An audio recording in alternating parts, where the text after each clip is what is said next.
This right here is what I love about car design. I mean, just have a look at this new Renault Twingo concept. It is a concept, but it's going into production next year, so they can't really change a lot about this concept. This is essentially what the production version is going to look like, and it is one of the coolest designs. I said before that if you want to be a car designer, what countries do you want to go to have a lot of fun, a lot of creativity when it comes to design? I said before, and I still think it's a good idea. You know, Hyundai and maybe Toyota, Kia, they have a lot of fun. Kia is starting to become a little bit more static in their designs.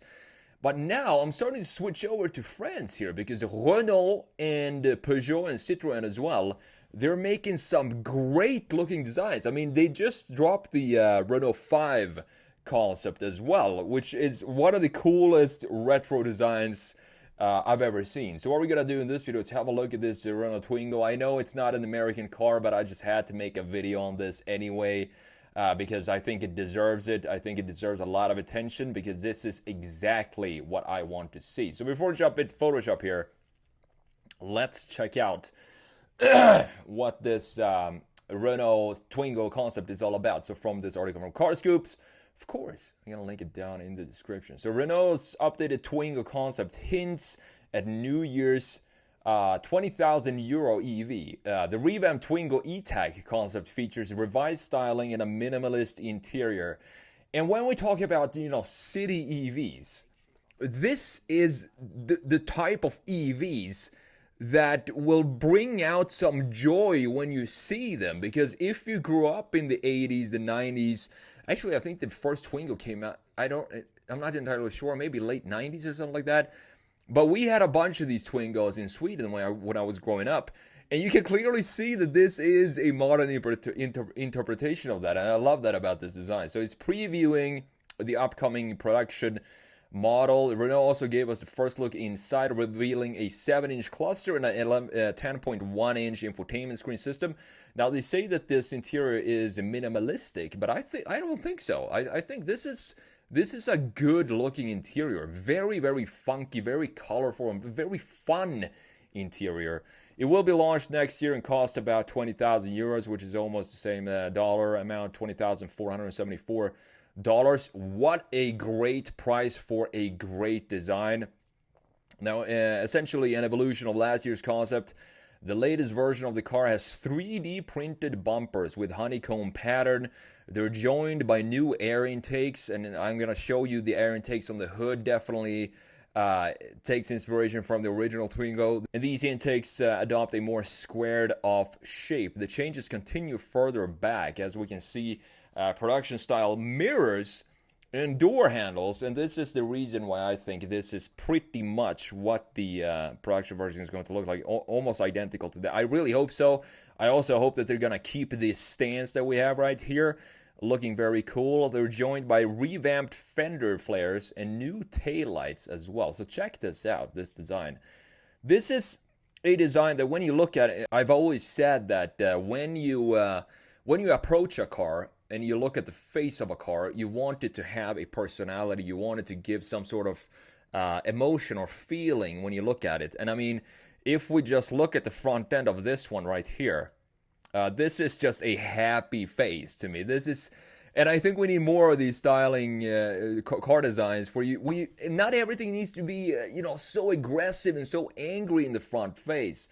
Specifically, not a Renault Twingo, EV. This is exactly what it's supposed to look like. Cool little details. Love the headlights here. Not sure exactly where the headlight unit sits. Probably here, maybe. We don't have bumper headlights there or anything, and the wheels look great as well. What a fantastic little design.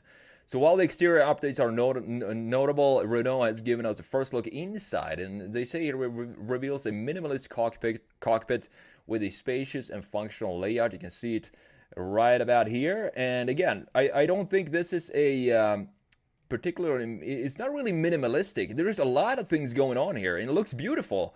Different materials and different textures. The seats have this pattern on them. I love the green ellipses, and this is also taking inspiration from the original. I'm going to compare the two, the original and this one. in just a minute here in Photoshop. But such small, this is inspired by skateboard wheel designs. I mean, this is what I'm talking about when you can tell the designers had a great time designing this car. So the automaker was coy on specifics for the interior, but driver sits behind a 3-spoke steering wheel and find themselves looking at a 7-inch digital gauge cluster, and they also have a floating 10.1-inch infotainment system. They're joined by dedicated climate controls, and those are physical, thankfully. Let's see if we can find a picture of that right here. You can kind of see them right about here in the middle. Physical controls for the climate control settings, great. The model also has a tinted cork floor and an assortment of storage compartments. Designers installed unique upholstery with a colorful splash inspired by the patterns of the first generation Twingo. Speaking of the seats, there's a split folding rear bench that slides to maximize legroom or cargo capacity. And rounding out the highlights are the panoramic glass roof and a seat back adjustment knob inspired, as I said, by skateboard wheels. So I think it looks great. The concept also sports an assortment of Easter eggs as well as a magnetic area on the back of the headrests that enables rear passengers to mount their phones too. So with that said, let's jump in and have a look at this design. Compare it to the original funky, happy, beautiful little Twingo on the left side. As I said, I'm not entirely sure when this came out, the original Twingo. I do believe it was the late 90s or something like that. But when you look at this design, you can clearly tell that this is a modern interpretation of the original. And I think it shows that Renault has some pride in their older models by just bringing out a car like this. Look at the headlight design here. So sort of a half circle up top with a flat bottom. We have this ellipse in the middle, a couple of ellipses down here, fog lights in the lower section, and these intake. I want to bring your attention specifically to these intakes right here. Look at the new one here. We still have the same type of intakes up here looking beautiful. We don't have fog lights down there anymore, but we still have a graphic feature that sort of symbolizes the same spot where the first generation fog lights sat. And this is cool too. It's not. It's a pretty bubbly looking design. I mean, I give it that. It looks. The designer said they started with an egg shape. I mean, it doesn't get more, EV than that. But then we also have these lines to sort of sharpen up a little bit, some key features here to create some definition in this design. We also have nice textures on the lower section here. You can see we have a different type of texture with this black piece down at the bottom. And of course, we have a new Renault logo, and this is animated, this thing in the middle. You can show different styles of colors and shapes and all the kind of things. And then, of course, we have the same type of, it's not a grill in this case, it's being an EV, but it's still an elliptical shape right there in the middle, exactly like we had in the original. But the thing I love the most here are the design of the headlights, because I think these headlights, they're sort of a brand new interpretation of how you can design headlights in general, because they're not just a one single unit. You can see that we have this half circle again, like we had in the original, and then you have the mounting pieces into the bodywork. We also have body color inside of the headlight unit itself, which is very unusual to see. And then you have this flat bottom at the lower section as well. The outer framing for the headlight unit itself looks almost identical to what we had in the original. Just beautifully done.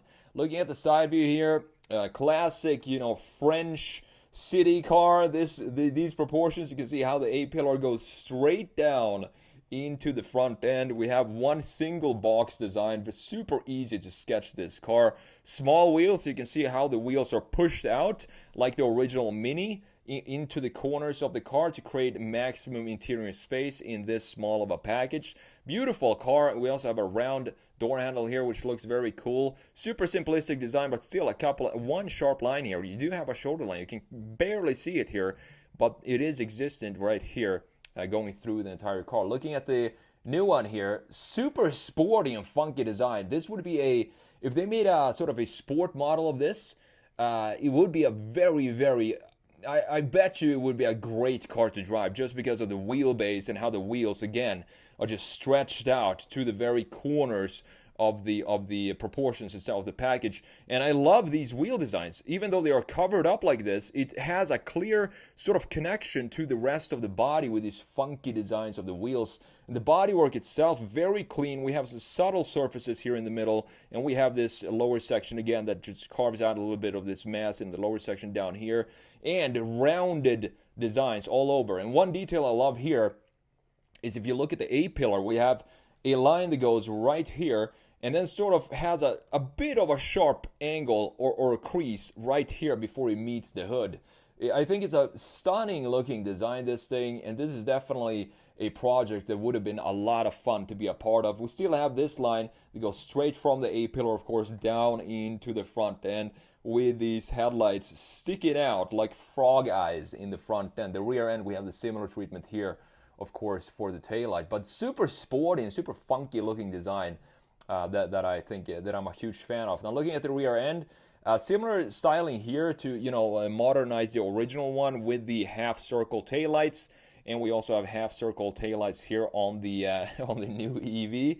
They also put these squares like we have in the front end here in the back as well. Clearly defined bumper, I would say, down here in the lower section, and a bit of a diffuser section down here where they have the same similar styling to what we have in the front end, just cutting out graphically some of the volume at the lower section by making this black in this beautiful pattern.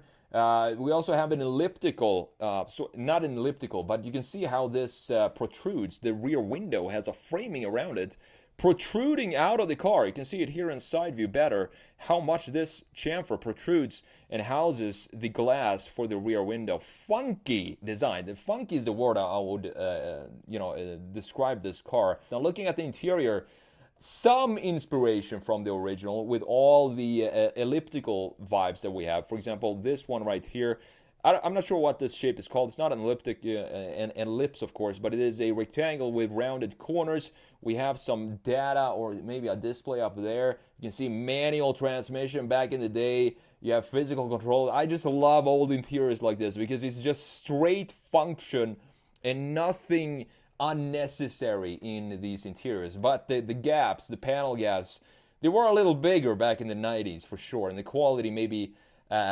probably good quality. I mean, reliability and holding up over time with the interior because it's so rugged. It's just a simplistic design for the interior. Now looking at the new one here, and you can see that we do have still some inspiration with these rounded out pill-shaped designs that we have. I think this is the air vent. Look at the effort from the designers to design this single air vent here. This says open plus. I do think you just adjust it by these toggles right here. And this, I'm not sure what this is, but it's just some cool, features inside here that makes it a lot more interesting to sit in. For example, comparing it to a Tesla Model 3. These are the type of interiors I want to see for EVs, even though we do have dual screens here. But in this case, I actually think dual screen setup like this, it definitely suits this type of vehicle because I don't know why, but it just feels right to have it in an EV like this. Love the green color here. Again, this rounded rectangle shapes that we have going on. And look at the door panel over here. This splatter of color. You also have some splash of colors here on the seats.